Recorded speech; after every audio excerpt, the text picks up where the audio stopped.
резултатите може да бъде направен.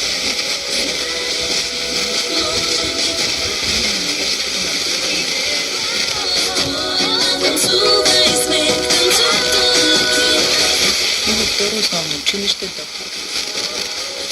Ученици могат да се запишат в съответното училище в понеделник и вторник на 21 юли.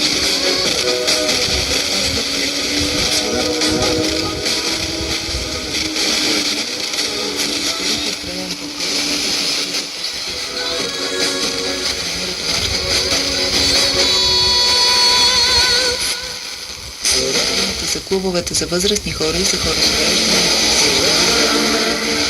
свободно време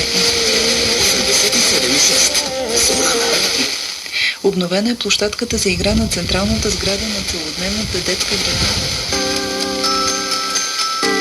Галина Благомилова.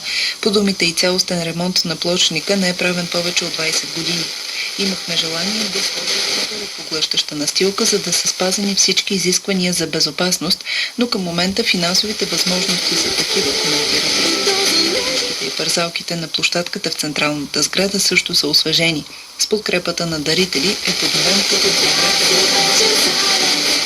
този на улица Калоян. Там има нови уреди за игра и гарантираща безопасност настилка. Спектакъла "Вълшебната флейта" могат да гледат тази вечер жителите на Русе и първата дама се